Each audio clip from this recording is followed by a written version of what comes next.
You are on the Transparent FX Academy. I'm Nick, and I'm a top author on TradingView, and in today's video, we will be breaking down a pair both from a technical and an order flow perspective to understand where are the best probabilities for a trading opportunity on the pair to obviously be capitalizing on it. So the video will be both very educational and practical, so without further ado, let's get straight in it.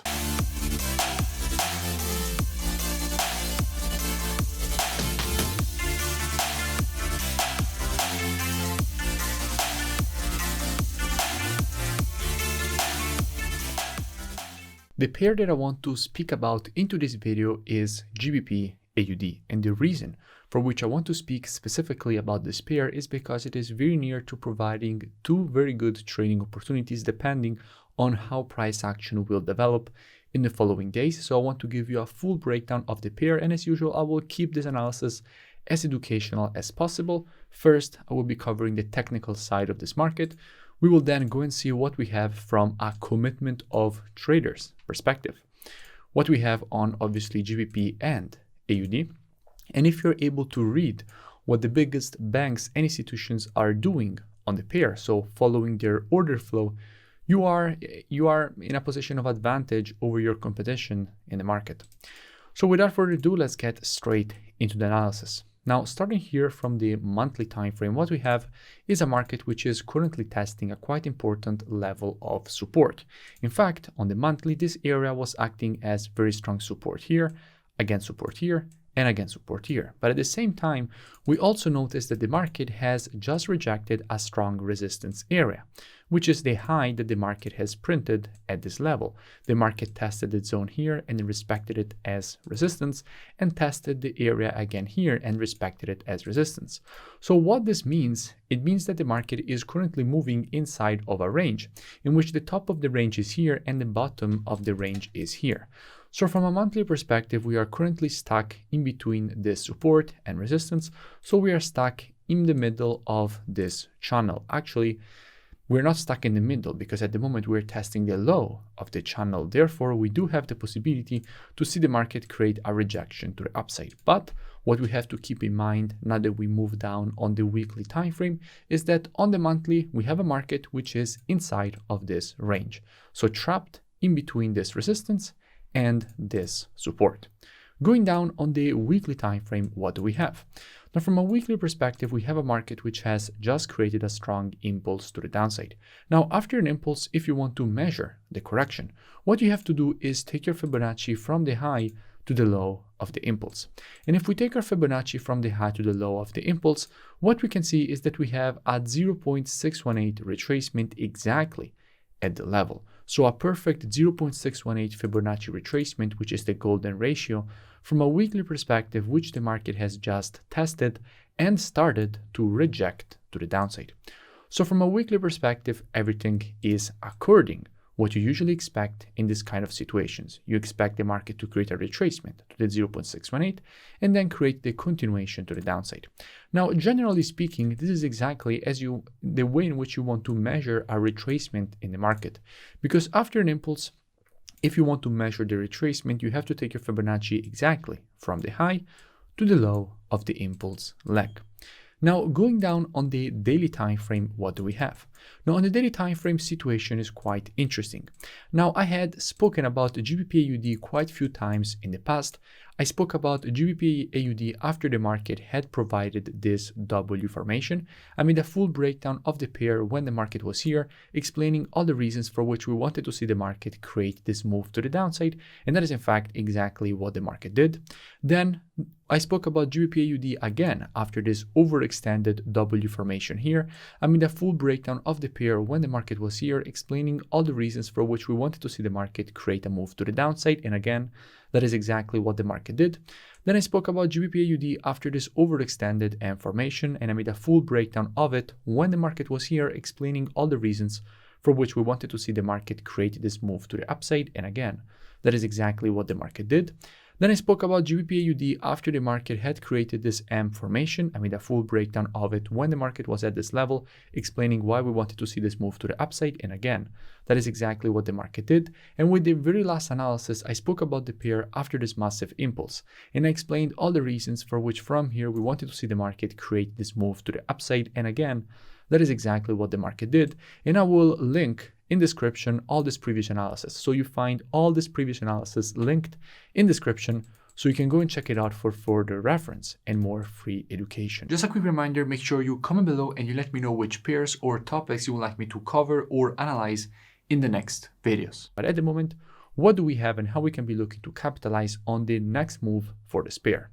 Now, starting here from the daily time frame, we have a market which has created an impulse to the downside, followed by a correction, and the market is still moving inside of this correction.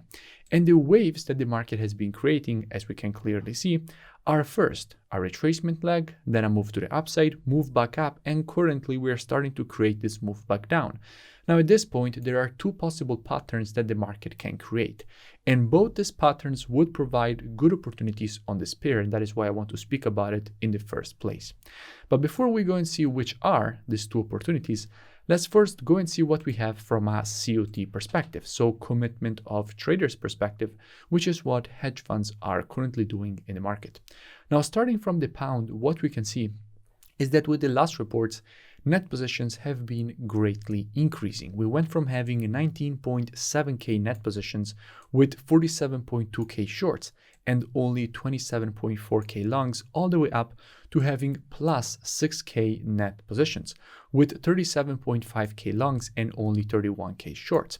So currently the pound is quite strong with an added 2.4k long positions added with the last report alone.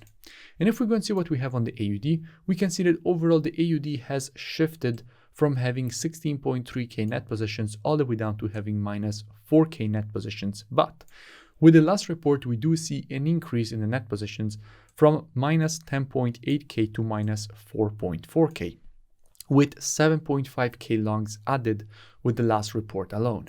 So we have the pound, which is strong from an institutional perspective, and the AUD, which is getting strong as well. And that explains exactly the price action that we're currently seeing. We're seeing the market moving horizontally because we have a strong currency against a strong currency. Now, when you have a strong currency against a weak currency, you have an uptrend. When you have a weak currency against a strong currency, then you have a downtrend. But if you have strong against strong or weak against weak, you expect the market to move in a horizontal way, because there is none of them that is prevailing on the other one. So which are the two opportunities that we can be looking for on this pair? Now, if the market from here will continue this move to the downside, then in that case, we would have the creation of this M pattern. Now, generally speaking, after an M formation, what you want to see is the market create a move to the upside. You want to see the market create a move to the upside to complete the pattern at the previous support, not on resistance. So if the market from here will create this move to the downside, then what we will be doing with students is as usual being reactive and not predictive. What does it mean? Now, the monthly, weekly, and daily timeframes combined with the COT data are the best timeframes for the direction of the market. But when it comes to confirmations and entries, the best timeframe is the 4-hour. So if GBPAUD will actually create this move to the downside, then after the move to the downside and break below this low, what we will be doing with students is monitoring price action from a 4-hour perspective, and we will be waiting for the market to shift from a 4-hour bearish market, as we will have, because during the move to the downside we will have a bearish market, and we will be waiting for the market to shift from a 4-hour bearish market to a 4-hour bullish market.